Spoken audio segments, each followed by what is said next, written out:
호세아서입니다. 호세아서부터 연락이 다니엘서 바로 다음에 있습니다. 찾으셨죠? 많이 잘 안 보는 성경이라서 큰 글자 성경은 1270쪽이고요. 그 성경 작은 글자 성경은 2020쪽인데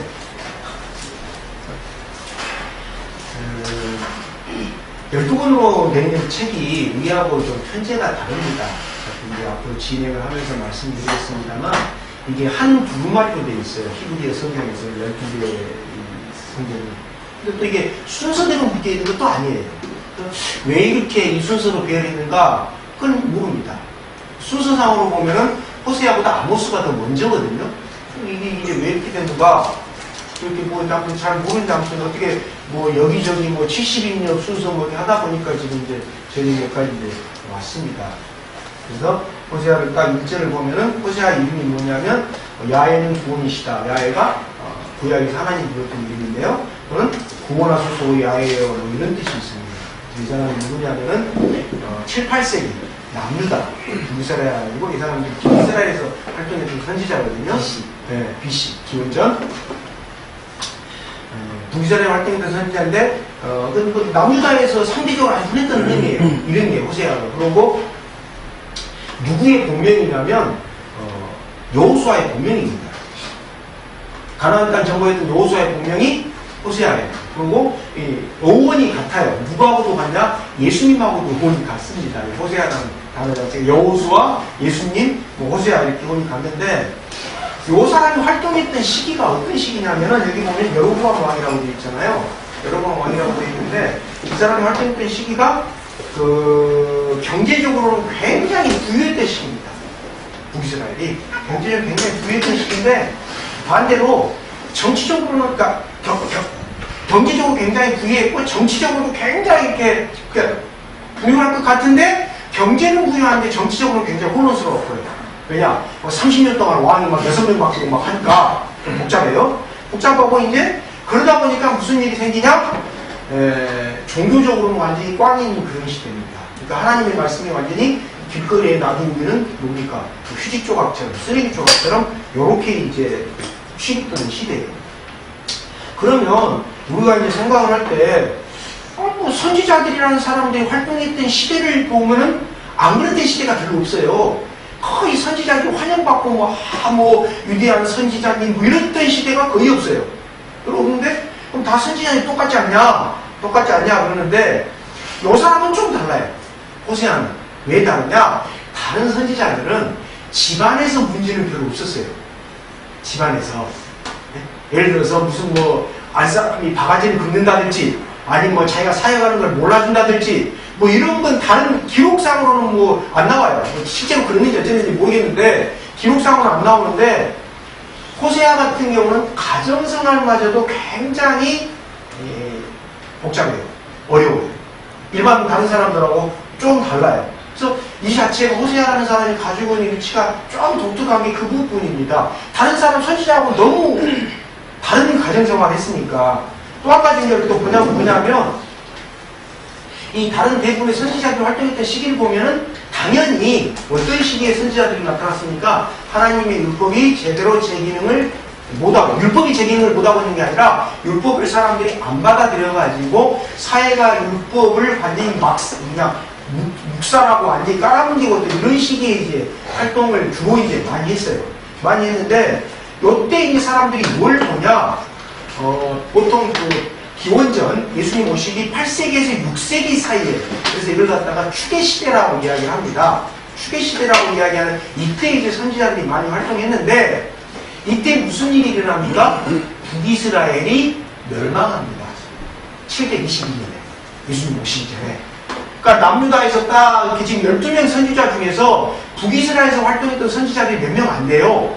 거의 남유다에서 활동했던 선지자들이에요. 이 선지자들이 지금 12명의 선지자 중에 앞으로 가면 더 마찬가지입니다. 이사야 남유다에서 활동했죠. 에레미야 남유다에서 활동했죠. 다니엘 포로가 있어서 활동했죠. 에스겔 남유다. 거의 남유다 출신이에요. 북이스라엘 출신의 선지자는 몇 명 없어요. 이 호세아하고 나중에 가면 아모스 정도예요. 근데 또 아모스도 북이스라엘 출신이 아니에요. 남유다에서 있다가 북이스라엘에 가서 활동했던 사람이에요. 우리나라로 이야기하면 남한에 있는 목사가 북한에 가가지고 회개하라고 외친 거예요. 지금 아모스 같은 게 좀 특이한 사람이에요. 그런데 이제 722년이니까 남유다에서 왜 선지자가 많이 나올 수밖에 없느냐? 북이스라엘 멸망당하는 걸 딱 봐요. 무슨 생각이 듭니까? 저기가 멸망하는구나. 저기 당하면 멸망하는구나. 북이스라엘에 몇 개 지파가 갔습니까? 12개 지파면서 10개 지파가 갔어요. 10대 2예요. 10대 2는 몇 대 몇입니까? 5대 2예요. 1대 1이 아니에요. 6개, 6지파, 여기 6개 지파가 아니에요. 여기 다른 2개 지파 나왔고, 저쪽 10개 지파가 갔는데, 10개 지파가 갔는데, 그 10개 지파가 자기들이 남유다 586년도에 멸망했으니까, 몇백 년 전이요? 한 100몇십 년 전이나 150년쯤 전에 멸망했거래요. 와, 저렇게 가다가, 우도 멸망하겠구나. 이게 이제 남유다 선지자들의 긴장감이에요. 그럼 남유다 사람들이 생각했을 거 아닙니까? 10개 지파가 목살했더니 자기 동족이 멸망당했으니까, 야, 왜 멸망당했을까? 고민했을 거 아니에요. 생각했을 거 아니에요. 자, 쉽게 이해를 하시려면은 우리나라를 한번 봐세요. 지금 갈라져 있잖아요. 근데 지금 북한이 어떻게 됐어요? 그냥 폭삭 망해버렸어요. 그래서 김정일이가 뭐 주권 잡고 있는 게 아니라 누가? 루스키, 러시아나 그 다음에 중국에서 와서 딱 자리하고 있어요. 그리고 이게 중국 땅이다, 이게 러시아 땅이다 하고 있어요. 그러면 남한 사람들은 어떻게 될 것 같습니까? 대전. 네, 초긴장입니다. 오늘 또 무슨 일을 할 것 같아요? 분석을 하겠죠? 어떻게 분석을 합니까? 야, 왜 쟤가 망했냐? 왜 쟤가 망했냐? 그죠? 똑같은 상황이 이 선지자들, 대다수의 선지자들이 공통 고민입니다. 근데 이걸 통해서 우리가 이제 생각해야 되는 게 뭐냐면, 대개 보면은 이걸 보면서, 야, 이렇게 해서 멸망당했다! 요런 쪽에서만 많이 이야기를 해요. 근데 선지서를 자세히 읽어보면은, 요렇게 해서 멸망당했다라고 말하기 전에 어떤 메시지가 있어요. 어떤 메시지가 있냐? 하나님이, 야, 너희를 심판하고 싶지 않으니까 제발 좀 돌이켜 줄래? 이런 메시지가 있어요. 그러니까 내가 너희들 심판 안 하고 싶으니까 좀 돌이켜 주면 안 되겠니? 요 메시지가 있는데 요 메시지를 되게 잘 언급을 안 하고요. 이렇게 해서 심판했습니다. 이렇게 해서 심판당했습니다. 회개하십시다. 요 이야기만 해요. 많은 분들이. 맞아요. 틀린 게 아니에요. 맞는데 그 이면에서는 어떤 게 있냐면, 야, 내가 니를 심판 안 하고 싶다. 제발 이거 좀 고치면 안 되겠냐? 이 이야기가 줄기차게 나와요. 왜 그렇습니까? 722년 이후부터 586년 동안에 멸망당하기까지 뭡니까? 나왔던 선지자들이 몇 명이에요? 거의 대다수예요.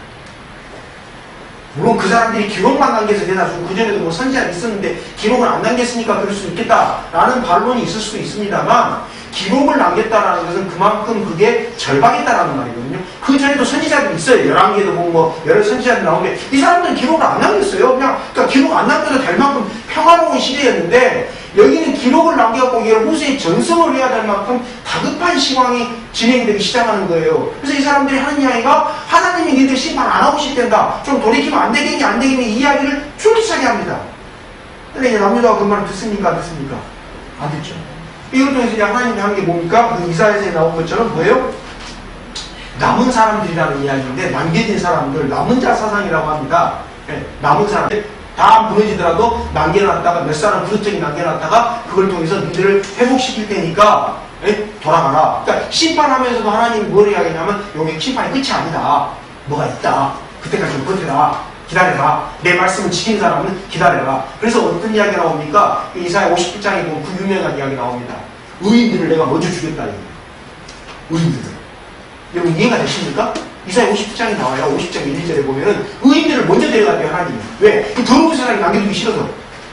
완전히 역설입니다. 우리는 어떻게 생각합니까? 되게. 안 믿기세요? 볼까요? 봐보세요, 그러면. 이사야 50장 한번 봐보세요.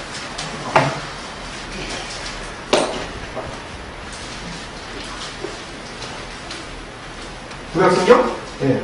1047쪽에 있습니다.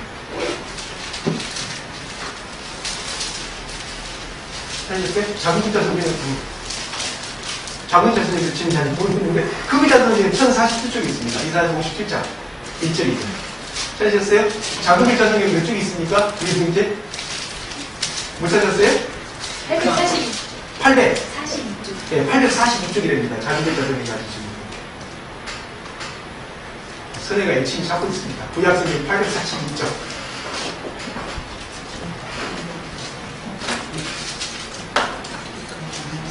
찾으셨어요? 자, 1절 2절입니다. 저도가겠습니다. 의인이 망해도 그것을 마음에 두는 자가 없고 경건한 사람이 이 세상을 떠나도 그 뜻을 깨닫는 자가 없다. 의인이 세상을 떠나는 것은 실상은 재앙을 피하여 가는 것이다.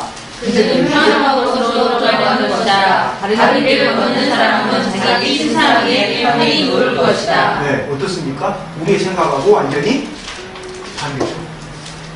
의인이 먼저 죽어서 우리는 뭐라고 생각합니까?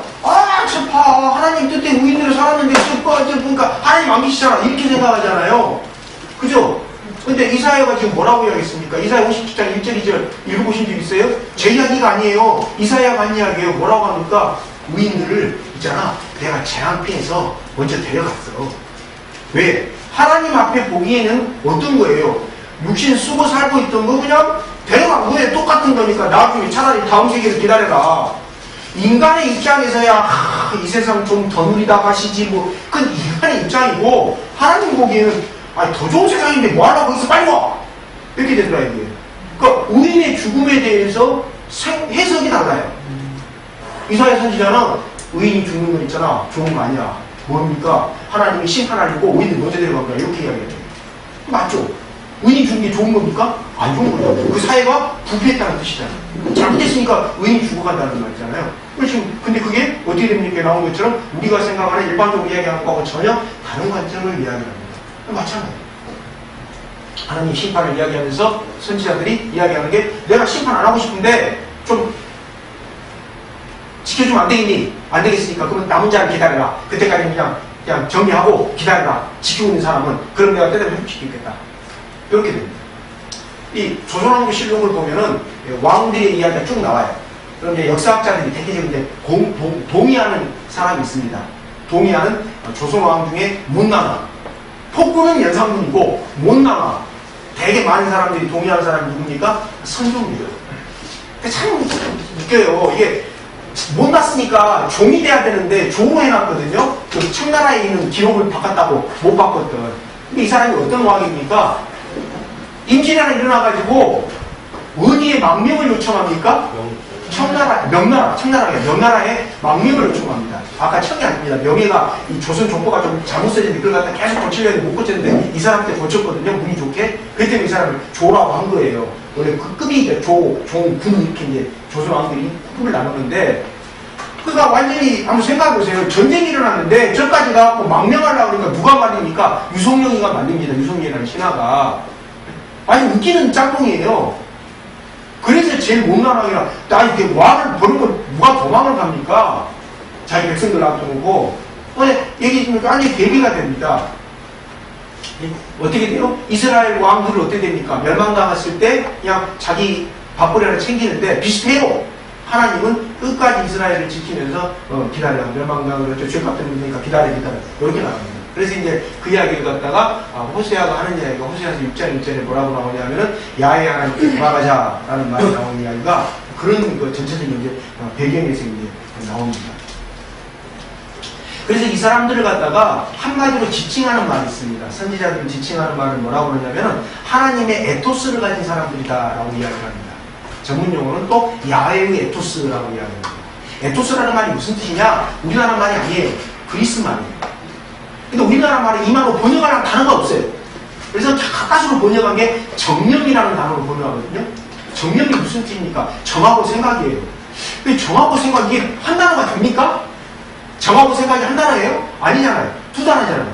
생각은 생각이고 정은 정이잖아요. 마음이 가는 건 마음이 가는 거고 생각하는 건 생각하는 거잖아요. 이런 단어가 없어요. 없으니까 고민하다가 번역한 게 정념이라고 번역해놨는데, 그런 단어가 없으니까 이제 정념이라고 해놓고 하문으로 이제 정념이라고 써놨는데, 이 정념이라는 단어가 없어요. 그래서 그냥 하나님의 에토스라고 하는데, 이 에토스라는 게 어떤 게 뜻이냐면은 지속적으로, 일시적인 게 아니라 지속적으로 하나님의 마음을 가지고 살았던 사람들이라는 뜻입니다.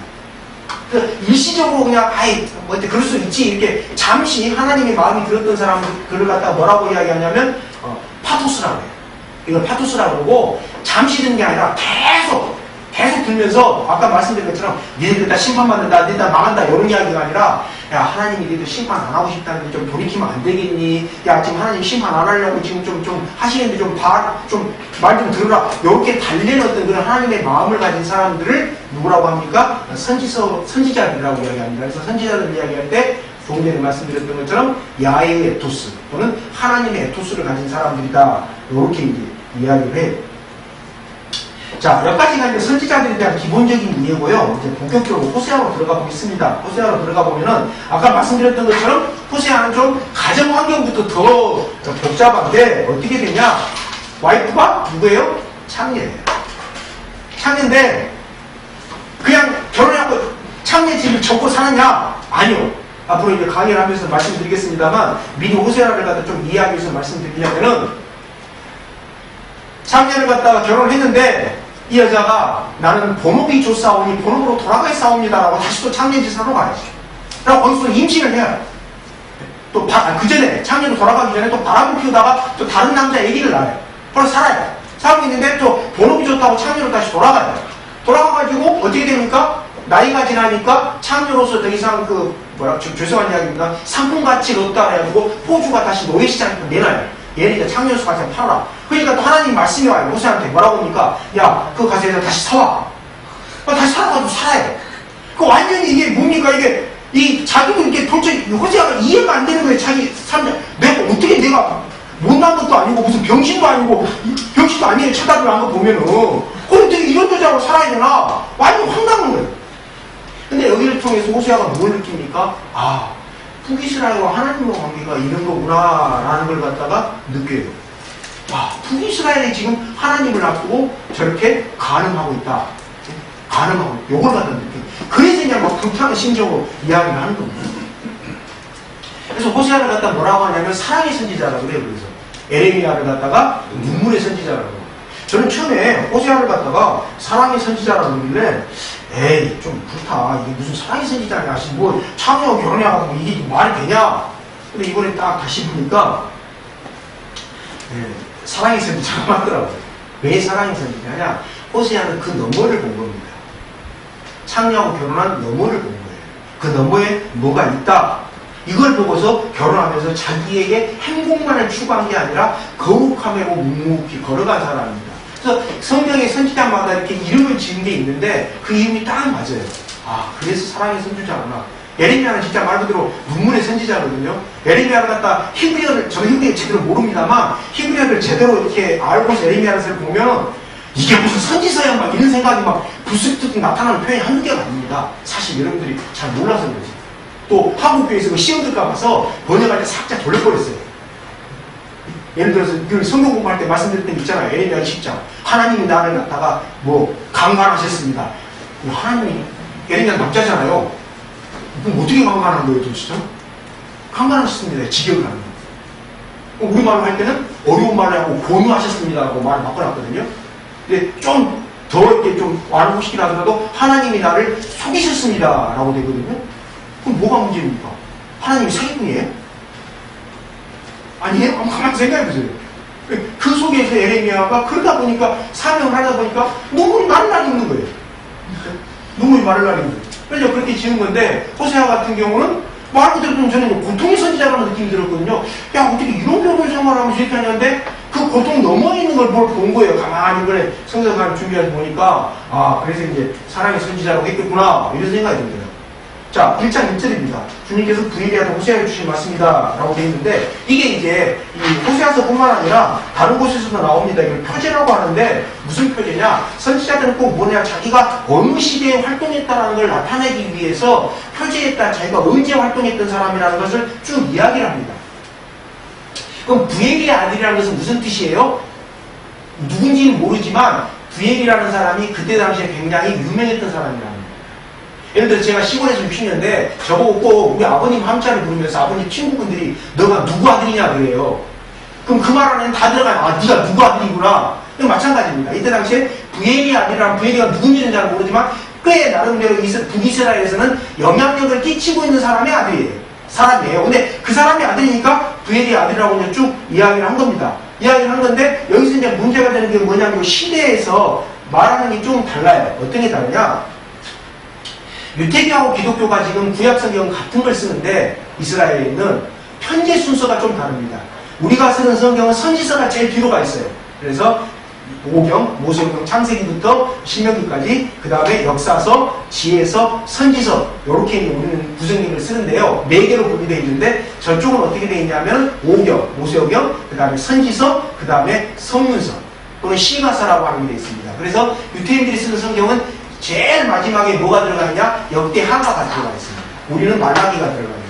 좀 달라요. 왜 그러냐? 우리는 예수님을 기다리는 예언이 바로 마태복음 앞에 나와야 된다 해서 선지서를 뒤로 뺐고요. 저 사람들 예수님을 갖다가 메시아로 안 보니까 선지자가 필요 없다 이래요. 그냥 역대기가 제일 마지막에 보면 회복을 갖다 선포하니까 보리스 왕이 그걸 갖다 이제 제일 마지막에다가 편지를 한 겁니다. 근데 여기서 이제 문제가 하나 되는 게 뭐냐면 이스라엘 사람들이 아까 말씀드렸던 것처럼 지금 유태교에서 선지서라고 이렇게 구분한 거 있지 않습니까? 이걸 전선지서, 후선지서로 구분했어요. 이스라엘 사람들이 지금 유태교가. 근데 전선지서에 해당되는 게 뭡니까? 우리 편지에서 역사서에 해당됩니다. 그러니까 유태교는 선지서에다가 뭘 포함시켰어요? 역사서를 포함시켰어요. 다른 말로 하면 역사 자체가 뭡니까? 예언이에요. 이스라엘 사람, 유태교에서. 그래서 역사하고 예언은 떨어져 있을 수가 없어요. 그럼 무슨 뜻입니까? 신앙이라는 것은 역사하고 어떻게 돼요? 밀접한 연관이 있다. 그러면 딱 간단해요. 뭐가 간단합니까? 이단 분별법이 간단해요. 이단 교주들의 공통적인 특징이 여러 가지가 있습니다만, 오늘 뭐 와서 좀 쇼를 하고 왔습니다만, 여러 가지가 있어요. 그 중에 하나가 뭡니까? 자기는 성령님한테 배웠대요. 자기는 예수님한테 직접 배웠대요. 스승이 없었대요. 이거 맞습니까? 틀립니까? 성경적으로 틀려요. 선지자들도 1장 2절에 내가 어느 시대 사람이다라고 이야기할 거면 신앙이라는 역사가 굉장히 중요해요. 어떤 상황에서 그 사람이 활동했느냐? 그러니까 내가 멘토가 누구였고 누구한테 배웠다. 이게 굉장히 중요합니다. 그게 기독교 신앙이에요. 네 누구한테 배웠냐? 너 멘토가 누구냐? 아 저는 멘토 없어요. 저는 전부 성령님이니까 100% 가짜예요. 그 다음에 멘토가 있는 게 좋은 것이지, 아, 저는 멘토도 없고, 그냥 그 방문교사, 아, 저렇게 하면 안 되겠구나, 이런 사람만 있었습니다. 그거 좋은 거 전혀 아닙니다. 그 복이 지지도 없어가지고 세상에 평생 살아가면서 신앙해 가면서 멘토도 없고 맨날, 아, 저렇게 신앙생활하면 안 되겠다, 저렇게. 이거 좋은 거 진짜 아니에요. 복이 없는 겁니다, 복이. 그래서 멘토를 반드시 따집니다. 자, 그 다음에 표제 스타일이 아까 말씀드렸던 것처럼 요엘서, 미가서 이렇게 쭉 나오는데 우리말에서는 이렇게 뭐 호세아에게 주신 말씀이다 라고 되어 있는데 히브리어로 보면은 주어가 뭐가 됩니까? 말씀입니다. 그래서 호세아에게 주신 말씀이다 라고 되지 않고 하나님의 말씀이 호세아에게 왔다라고 주체가 누구로 돼요? 하나님의 말씀으로 돼요. 우리 보고 말씀을 받았다니까 호세아가 준비됐구나 이런 생각이 들잖아요. 이 번역이 어쩔 수가 없습니다. 히브리어를 지겨워서 그래서 하나님의 말씀이 직접 누구예요? 호세아에게 왔다예요. 왔으니까 호세아는 전달을 안 할 수밖에 없죠. 에레미야 그러잖아요. 안 해치려고 하는데 안 나가려고 했대. 내가 나가서 이야기만 하면 뭐라고 합니까? 에레미야한테 저 매국노, 저 사기꾼, 저 거짓 선지자 이렇게 이야기해서 안 해치려고 하는데 하나님의 말씀이 와가지고 안 해치면 그냥 온몸이 폭탄을 갖다 견딜 수가 없어서 나가서 외쳤다. 외치면 또 사람들이 나보고 매국노, 죽일 놈, 가짜 선지자다 하나님 나 속이신 거 아니냐. 그렇게 되는 게 에레미야거든요. 그래서 구약성경적으로 보면은 선지자들이 말씀을 받은 게 아니고 하나님의 말씀이 누구에게요? 선지자들에게 간 겁니다. 그죠? 우리들의 문 중에서 혹시 또 누가 갑자기 하나님 말씀이 저에게 왔습니다. 아, 할렐루야, 아멘입니다. 그러면 이 자리에 오셔가지고 이제 다음부터 설교하시면 됩니다. 자, 근데 이때 1절에서 보면은 이 사람이 지금 비밀을 하나 숨겨놨는데 보십시오. 우시야, 요담, 아하스, 히스기야 다 누굽니까? 유다 왕이에요. 그죠? 그 다음에 정작 자기가 활동했던 이스라엘은 왕 누가 한번 썼습니까? 요아스의 아들 요로보암 요거밖에 안 써놨어요. 왜 그렇습니까? 이스라엘이 밉다고 이스라엘 왕은 잘 안 써놓은 거예요. 왜? 30년 동안 왕이 몇 명이 바뀌었냐면은 6명인가가 바뀌었는데 6명이 바뀌었는데 이때 당시 6명이 왕이 바뀐 건 뭡니까? 정권이 일어나고 바뀐 거예요. 오늘날하고 달라요. 전대의 왕이 수명이 다하고 죽은 것과 정권 바뀌면 앞에 있었던 신하들 다 죽습니다. 아니면 도망가야 돼요. 다른 데로. 북이스라엘의 수도가 사마리아였잖아요. 도망갔어야 돼요. 30년 동안 6명의 왕이 바뀌었으니까 어떻게 됐습니까? 이때 지금 누가 활동할 때요? 호세아가 활동할 때. 저거는 깡패 집단이에요. 호세아가 보기에 좀 왕이 아니고. 그래서 자기 나라랑 딱 2명밖에 안 쓰고 이때 당시 있었던 남유다 왕을 갖다 쭉 써놨어요. 어떻게 된 겁니까? 이 호세아가 활동했던 시간을 갖다 이렇게 쭉 계산해 보면 대충 한 30년 정도 돼요. 40년 정도 돼요. 40년 정도 되는데 언제냐? 이스라엘이 멸망하기 직전까지 있다가 이스라엘이 멸망하니까 그 다음에 어디로 왔다? 남유다로 왔다라고 추정을 합니다. 그래서 이스라엘 마지막 왕까지 지켜보다가 결국 이들 개판되더니만 이렇게 되는구나 라고 하고서 남유다에 와서 남유다 사람들한테 북이스라엘이 활동했던 걸 쓰면서 남유다 당신들은 이렇게 하지 마라, 이렇게 하면 큰일 난다 라고 썼던 게 호세아서가 아닐까 라고 생각을 해요. 안 그러고 이 시대를 갖다 다 활동했다라고 하면 어떻게 되냐면 100년이 넘게 활동한 게 돼요. 여기 보면 지금 우시야, 요다, 마아스시가 쭉 하면은 이게 앞뒤가 안 맞아요. 그래서 신학자들이 연구를 해보고 쭉 해보니까 막 겹치는 거 빼고 막 했을 때 봤을 때 이게 한 40년인데 결국 이쪽이 징에다가 말년쯤 쭉 왔구나 라고 이제 추측을 합니다. 그래서 한 40년 정도? 네. 그래서 보면 이제 앞으로 호세아서 5장쯤에 나옵니다만 남유다에게 좀 기대를 합니다. 기대를 하면서 또 뭐 남유다 이러면 안 된다. 남유다에게 한 2-3번 나와요. 전체적으로는 기대됐다가 안 됐다 이렇게 쭉 이야기를 하는데 결론적으로 뭐냐면 이 사람이 이때 남북 유다가 좀 하면서 뭐 남유다하고 북이스라엘이 싸운 적도 있고 하는데 어떤 문제 때문에 그러냐? 정치적인 문제 때문에 그렇습니다. 아시리아라고 하는데 뭐 아시리아입니다. 발음이 좀 아시리아라고 하는데 이쪽하고 좀 친했어요. 누가? 북이스라엘이. 근데 남유다는 그쪽하고 또 안 친해요. 안 친해하고 둘이 또 뭐 이렇게 뭐 생겨요. 생기니까 이 호세아는 뭘 기대하냐? 이스라엘이 북이스라엘 멸망당했잖아요. 요 이스라엘은 북이스라엘입니다. 북이스라엘 멸망당하니까 그걸 보고서 남유다로 딱 와가지고 이 사람이 생각하는 게 뭐냐? 야, 나중에 하나님이 남유다와 북이스라엘을 회복시키면 남유다들이 정통성을 가지고 있으니까 너희들이 가서 북이스라엘까지 회복시켜주라. 이런 소망을 갖다가 호세아가 앞으로 이제 읽어나가면서 살펴볼 겁니다만 이야기를 합니다. 이게 우리나라 딱 비교를 해보면 딱 맞아요. 어떤 겁니까? 남북이 이렇게 돼 있는데 나만 보고 이거 잘 이렇게 멋들어진 자유민주주의 국가 잘 지켜가지고, 그죠? 자유민주주의 국가가 나왔잖아요. 사회주의로 통일하는 건 말이 안 되는 거고, 자유민주주의가 잘 지켜가지고 북한까지 그냥 예쁘게 좀 고쳐줘. 이런 거하고 똑같은 소망입니다. 호세아 당시에 그 소망이에요. 그 소망을 갖춰서 다윗의 후손, 자유대 가족들이 나와서 이렇게 해달라. 이런 이야기를 갖다 쭉 이게 많이 써놨어요. 많이 써놨어요. 한 2-3번 나와요. 2-3번 나오면서 남유대한 기대, 그 다음에 북이스라엘에서 멸망당했다. 막 이런 이야기 쭉 이제 나오는 게 이제 2장, 3장 이렇게 쭉 이제 이야기되는 겁니다. 자, 2절 한번 보세요. 2절에 뭐라고 내려놨냐면, 주님께서 처음으로 호세아를 시켜 이스라엘 사람들에게 말씀하실 때라고 되어 있어요. 요것도 호세아를 시켰다라고 되어 있는데, 요게 이제 무슨 통로, 무엇을 통로로 했다라고 했을 때, 누가 통로가 되냐?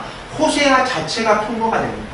그러니까 호세아의 모든 삶이 하나님의 말씀을 전달하는 뭐가 됩니까? 통로가 됩니다. 그러니까 하나님이 어떤 사람을 쓰신다고 했을 때 그 사람의 무슨 어떤 특정이 잘한 부분, 그 사람이 똑똑한 부분, 그 사람이 우수한 어떤 재질을 쓰는 경우도 있어요. 재질만 쓰는 경우도 있어요. 그렇지만 전체적으로 하나님이 어떤 사람을 쓰실 때는 어떻게 쓰십니까? 그 사람의 모든 것을 보고서 그 중에서 훌륭한 것을 쓰고 부족한 것은 채워줍니다. 그게 하나님이 인간이 인간 쓰는 방법하고 달라요. 회사 들어가면 어떻게 합니까? 그 사람이 잘한 것만 쓰고 못한 거 네 알아서 해 하잖아요. 그죠? 하나님은 안 그랬어요. 하나님은 안 그러고 어떻게 보니까 호세아라는 사람을 다 이렇게 하면서 그 사람에게 잘한 것, 못한 것은 보완해주고 잘한 거 이렇게 쓰는데, 자, 근데 이제 보면 뭐라고 나와 있어요? 음란한 얘기가 결혼하는 얘기예요. 요게 이제 문제입니다. 왜 문제냐?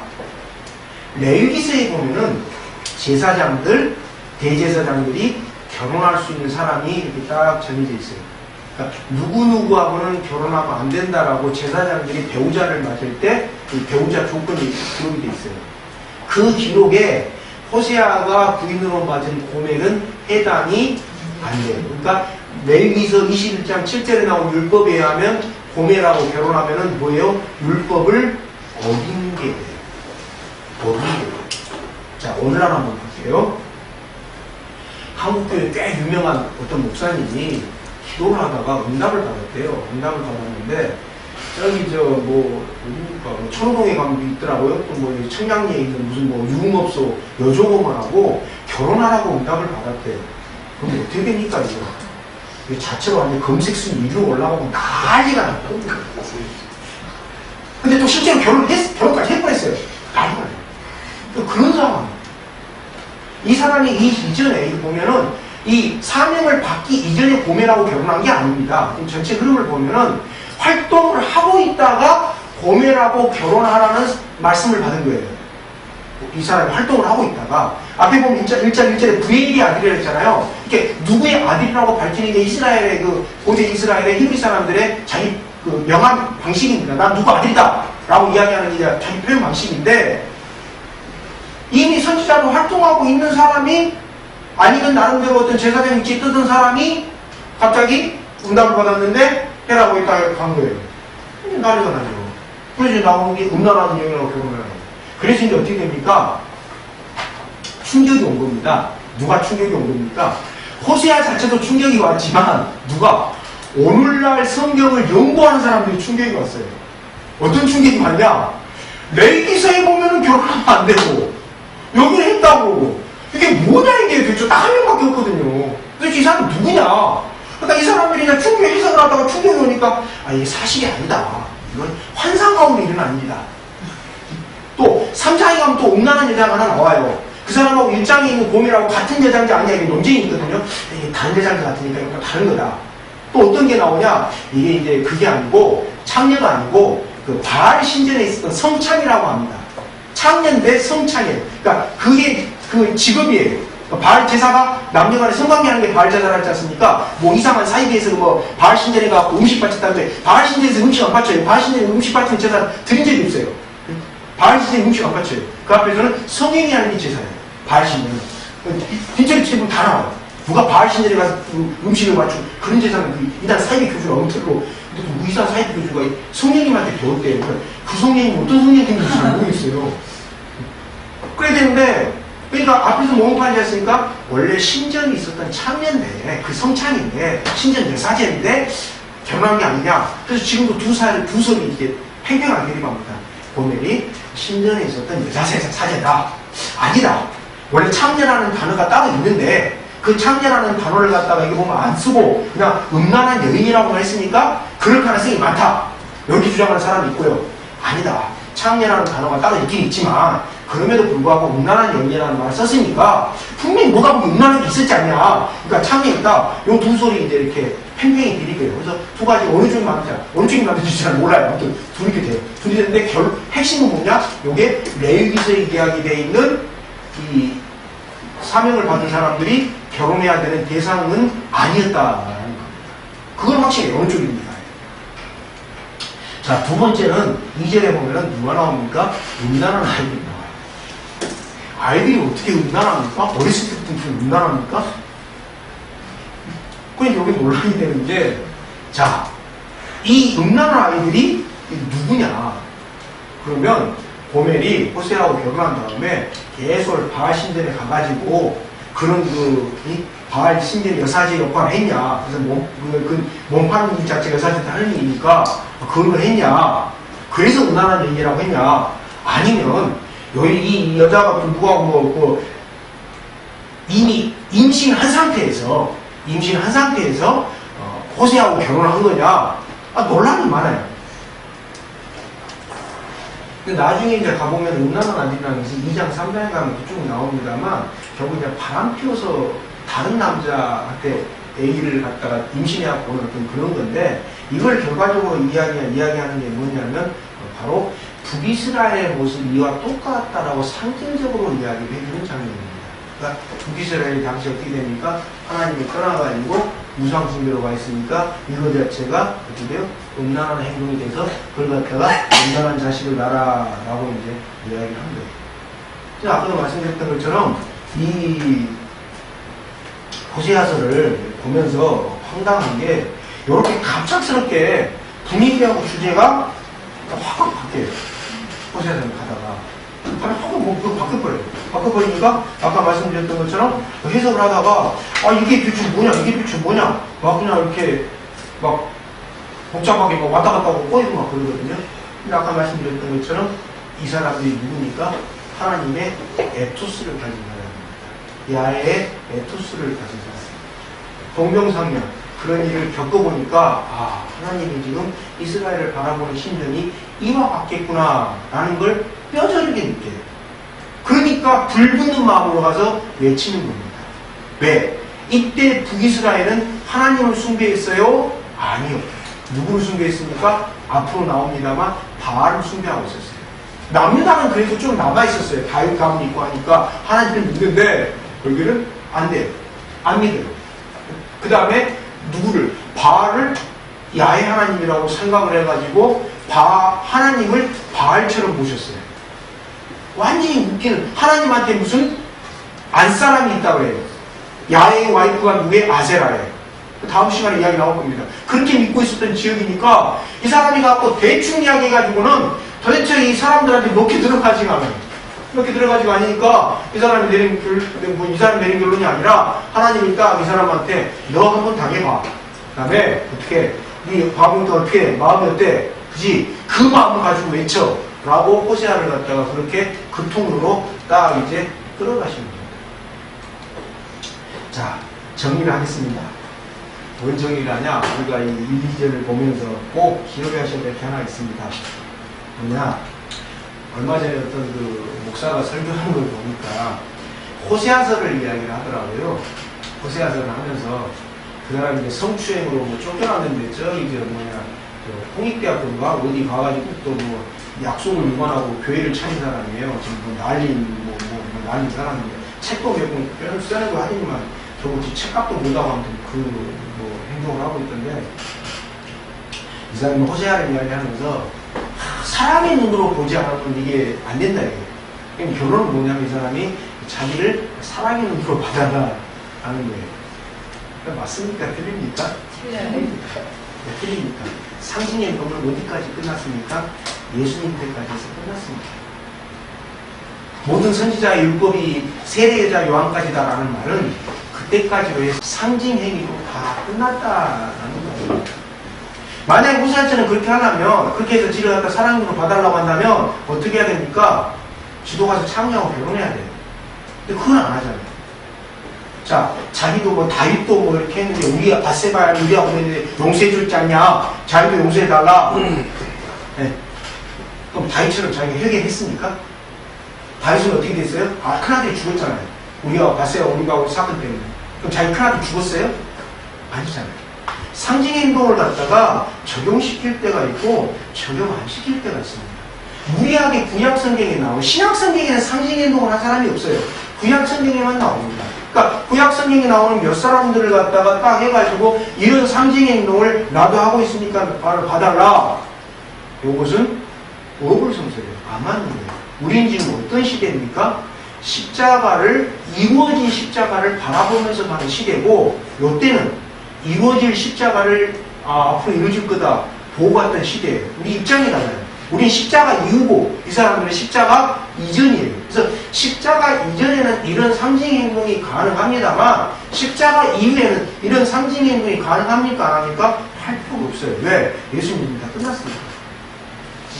만약에 봐달라고 하려면 자기도 가서 고멜 같은 사람하고 결혼해야 되고 자기 아들도 큰 아들 죽고 막 이래야 돼요. 근데 전혀 이게 상관이 없어요. 그래서 이 고멜과 호세아와 고멜 사건을 통해서 우리가 알아봐야 되는 게 뭐냐? 요런 상징 운경 오늘날도 재현하겠다. 요런 게 아니고요. 요 속을 통해서 봐야 되는 게 뭡니까? 아까 말씀드렸던 하나님의 에토스입니다. 하나님의 정령입니다. 다른 말로 하면 하나님의 마음과 생각입니다. 또 이걸 갖다 또 이상한 사이비교는 심정이라고 번역하는데 심정하고 달라요. 심정하고 달라요. 심정은 지 마음이고 성경에서 이야기하는 에토스라고 하는 그 번역 자체가 없어서 에토스라고 정념이라고 변형하는 그 하나님의 마음이라는 것은 하나님의 모든 총체적인 걸 이야기를 하고 아까 말씀드렸던 것처럼 철저하게 뭐에 기반을 둔 겁니까? 역사적 사실에 기반을 둔 거고 역사적 흐름 안에 기반을 둔 것이지 그게 아니에요. 그냥 뭐 마음 굴리는 대로 나도 이렇게 한다고 구약 선제 이런 게 전혀 아닙니다. 그래서 구약 시대에 이제 우리가 호세아로 넘어갑니다만 선지자들의 공통점 중에 하나가 뭐냐면 늘 역사적 지평에 서 있습니다. 앞으로 우리나라가 어떻게 될 거냐? 여기서 우리나라는 우리 대한민국이 아니고 누구요? 이스라엘. 이스라엘이 어떻게 될 거냐? 늘 그 이야기를 합니다. 늘 그 이야기. 그럼 오늘날 우리도 마찬가지입니다. 뭐가 마찬가지입니까? 한국교회가 앞으로 어떻게 될 것인가, 이걸 이야기를 해야 돼요. 정치는 잘 모르겠어요, 저는. 근데 교회만큼은 한국교회가 앞으로 우리가 뭘 생각할 건지, 무엇을 면밀할 건지, 이걸 생각하고 이야기하지 않으면 구약성경을 우리가 제대로 안 읽는 게 셈입니다. 구약성경 선지자들 이야기가 늘 그거거든요. 역사적 집행을 우리나라가 이스라엘이 어떻게 될 거냐, 멸망할 거다, 멸망하는데 멸망은 끝나지 아니다, 뒷날 있으니까 기다려라, 버텨라, 그런 이야기입니다. 그래서 예언이라는 게 예전에 한번 말씀드렸습니다만 뭐 이렇게 뭐 환상을 보고 누구 왔나 이런 이야기가 그런 이야기도 있어요. 그런 이야기도 있지만 어떤 게 있습니까? 지극히 역사적이에요. 앞으로 우리나라가 이스라엘이 잘 살기 위해서 뭘 해야 되냐, 뭘 지켜야 되냐. 예전에 이야기했던 모세오경에 나왔던 율법들을 우리가 얼마만큼 제대로 지키고 있느냐, 하나님 말씀 따르고 있느냐, 이런 걸 따져 물었던 게 선지서입니다. 그래서 뭐 선지서가 복음서보다는 또 재미없을 수도 있어요. 재미없을 수 있는데 또 안에 들어가보면 선지서의 맛이 있기 때문에 앞으로 하나씩 살펴보도록 하겠습니다. 기도하겠습니다.